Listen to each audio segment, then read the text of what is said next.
പിതാവിൻ്റെയും പുത്രൻ്റെയും പരിശുദ്ധാത്മാവിൻ്റെയും നാമത്തിൽ ആമേൻ. ഈശോ മിശിഹായിക്ക് സ്തുതിയായിരിക്കട്ടെ.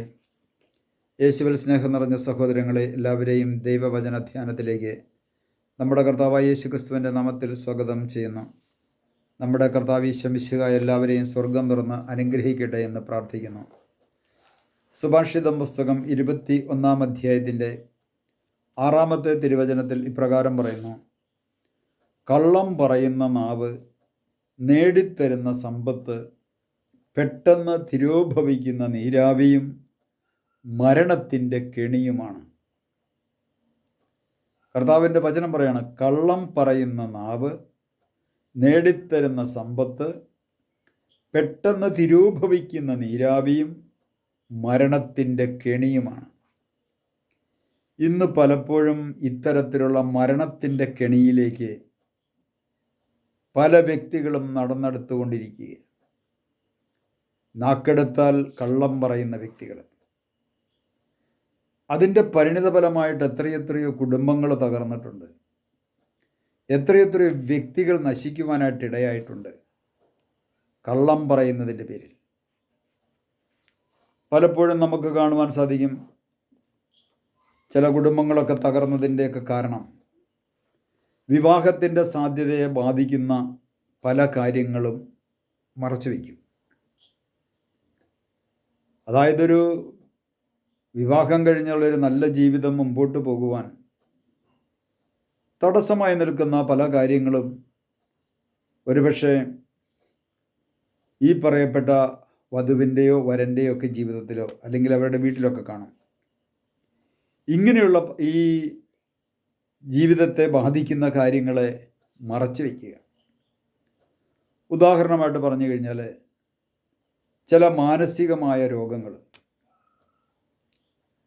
വധുവിൻ്റെ വീട്ടുകാർക്ക് മാനസിക രോഗം കാണും. ഒരുപക്ഷെ ഈ വധുവിനെ വിവാഹം കെട്ടിച്ചുവിടാൻ പോകുന്ന പെൺകുട്ടിക്ക് ഒരുപക്ഷെ മാനസിക രോഗമുണ്ടാകും. പക്ഷേ മരുന്ന് കഴിച്ചു, ഇപ്പോൾ മാനസിക രോഗം കുറഞ്ഞു, വലിയ കുഴപ്പമൊന്നുമില്ല. ചിലരത് മറച്ചു വയ്ക്കും. ഇതേ അവസ്ഥ തന്നെ ഈ പറയപ്പെട്ട പുരുഷൻ്റെ ജീവിതത്തിലും, പുരുഷൻ്റെ മാതാപിതാക്കൾക്കോ കുടുംബത്തിൽ പാരമ്പര്യമായിട്ട് ഒരുപക്ഷെ മാനസിക രോഗം കാണും. ഈ മാനസിക രോഗം ഒരുപക്ഷെ ഈ പറയപ്പെട്ട കെട്ടാൻ പോകുന്ന ചെറുക്കനുണ്ടായിട്ടുണ്ടാകാം. അവനെ കൊണ്ടുപോയി നല്ല ചികിത്സയൊക്കെ നടത്തി, ഇപ്പോൾ വലിയ കുഴപ്പമൊന്നുമില്ല, ഇടയ്ക്കൊക്കെ ഗുളിക കഴിക്കുന്നുണ്ട്, എന്നാലും വലിയ കുഴപ്പമില്ല, കൗൺസിലിങ്ങിനും അതിനൊക്കെ പോകുന്നുണ്ട്, വലിയ കുഴപ്പമില്ലാതെയൊക്കെ പോകുന്നു. പക്ഷേ ഇങ്ങനെയൊരു രോഗമുണ്ടായിരുന്ന കാര്യം മറച്ചു വെച്ചുകൊണ്ട് വിവാഹം നടത്തുമ്പോൾ, വിവാഹമൊക്കെ കഴിഞ്ഞതിന് ശേഷം ഈ സംഭവങ്ങൾ പരസ്പരം അറിയുമ്പോൾ അവരുടെ വിവാഹ ജീവിതത്തെ പോലും അത് ബാധിക്കും. വിവാഹശേഷമുള്ള അവരുടെ കുടുംബജീവിതത്തെ ബാധിക്കും, അവരുടെ ഭാവിയെ അത് ബാധിക്കും.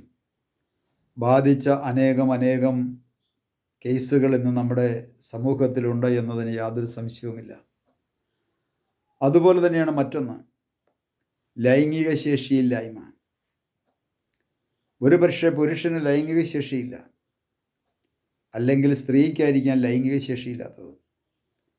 ഈ ലൈംഗിക ശേഷിയില്ലാത്ത അവസ്ഥ മറച്ചു വയ്ക്കും. ഇത് മനഃപൂർവ്വം മറച്ചു വെച്ച് ഒന്നെങ്കിൽ വധുവിൻ്റെ വീട്ടുകാരെ വഞ്ചിക്കും, അല്ലെങ്കിൽ വരൻ്റെ വീട്ടുകാരെ വഞ്ചിക്കും. ഇത് മറച്ചു വയ്ക്കുമ്പോൾ യഥാർത്ഥത്തിൽ വലിയ വഞ്ചനയാണ്.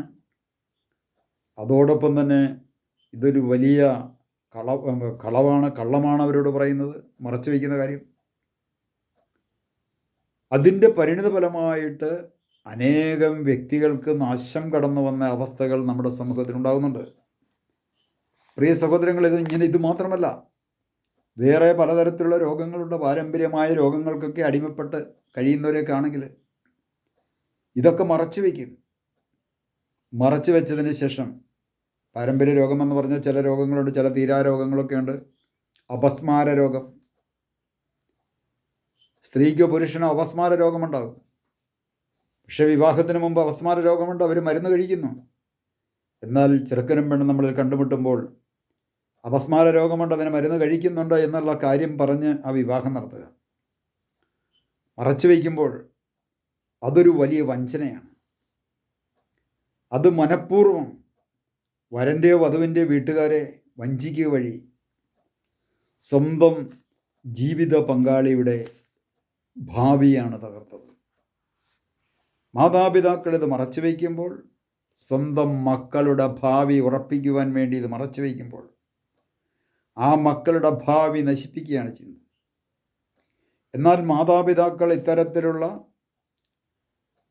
മാനസിക രോഗമുള്ള വ്യക്തിയാണ് എന്ന് തുറന്നു പറഞ്ഞ് പരിപൂർണമായ ഇഷ്ടത്തോടുകൂടി ഒരു വിവാഹം നടന്നു കഴിഞ്ഞാൽ ആ മക്കളുടെ ഭാവി മാതാപിതാക്കൾ ഉറപ്പിക്കുന്നു. എന്നാൽ അത് മറച്ചു വെച്ചുകൊണ്ട് ഇത്തരത്തിലുള്ളൊരു വിവാഹം നടത്തുമ്പോൾ ആ മക്കളുടെ ഭാവി തുലയ്ക്കുകയാണ് ചെയ്യുന്നത്, അല്ലെങ്കിൽ ആ ഭാവി നശിപ്പിക്കുകയാണ് ചെയ്യുന്നത്. അതുകൊണ്ട് ഇത്തരത്തിലുള്ള വഞ്ചന ചെയ്തിട്ടുണ്ടോ എന്ന് തമ്പുരാൻ്റെ മുമ്പിൽ ആത്മപരിശോധന ചെയ്യണമേ. അതാണ് കള്ളം പറയുന്ന നാവ് നേടിത്തരുന്ന സമ്പത്ത് പെട്ടെന്ന് തിരൂപവിക്കുന്ന നീരാവി പോലെയാണെന്നും അത് മരണത്തിൻ്റെ കെണിയുമാണ് എന്ന് ദൈവത്തിൻ്റെ പരിശുദ്ധാത്മാവ് ഓർമ്മിപ്പിച്ചതിൻ്റെ കാരണം അതാണ്. അതുപോലെ വിവാഹ ആലോചനയുടെ സമയത്ത് സ്വത്ത്, ജോലി, വിദ്യാഭ്യാസം, വയസ്സ് എന്നിവയൊക്കെ മറച്ചു വയ്ക്കുന്നു. ഇതെല്ലാം മറച്ചു വെച്ചുകൊണ്ട് ഈ പറയപ്പെട്ട വിവാഹങ്ങളൊക്കെ ആലോചിച്ച് നടത്തും. അവസാനം ഇതെല്ലാം തിരിച്ചറിയുമ്പോൾ ഭാര്യയ്ക്ക് ഭർത്താവിനെ അംഗീകരിക്കാൻ പറ്റത്തില്ല, ഭർത്താവിന് ഭാര്യയെ അംഗീകരിക്കാൻ പറ്റത്തില്ല. പരസ്പരം വഞ്ചിതരായി ഒരു കുടുംബത്തിൽ കഴിയുമ്പോൾ ഹെറോദോസിൻ്റെയും പീലാത്തോസിൻ്റെയും ജീവിതം പോലെ പരസ്പരം ഏറ്റുമുട്ടലിൽ കഴിയുന്ന അനേകം കുടുംബങ്ങളുണ്ട്. പരസ്പരം ഇഷ്ടമില്ലാതെ തകർന്നതുണ്ട്, വിവാഹമോചനത്തിലേക്ക് വഴിതെളിച്ചതുണ്ട്. പ്രിയ സഹോദരങ്ങളെ, കർത്താവിൻ്റെ വചനം പറയുന്നു, കള്ളം പറയുന്ന നാവ് നേടിത്തരുന്ന സമ്പത്ത്. ബിസിനസ് മേഖലയിലായാലും കള്ളം പറഞ്ഞ്, വസ്തു കച്ചവടം പറയുമ്പോഴും കള്ളം പറഞ്ഞ് നേടിത്തന്ന സമ്പത്ത് അത് തിരോഭവിക്കുന്ന നീരാവി പോലെയും അതുപോലെ തന്നെ മരണത്തിൻ്റെ കെണിയുമാണ് എന്ന് ദൈവത്തിൻ്റെ പരിശുദ്ധാത്മാവ് ഓർമ്മിപ്പിക്കുന്നു. നമുക്ക് ധ്യാനിക്കാം, പ്രാർത്ഥിക്കാം. കർത്താവായ ഈശോയെ, അവിടുത്തെ തിരുവചനം ഞങ്ങൾ ഓർക്കുന്നു.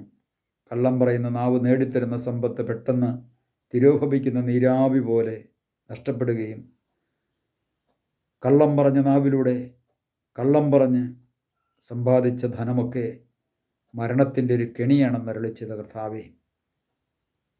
കള്ളം, വ്യാജം, നുണ പറയാതെ സത്യസന്ധമായ ജീവിതം നയിക്കുവാൻ ഞങ്ങളെ ഓരോരുത്തരെയും അനുഗ്രഹിക്കണമേ.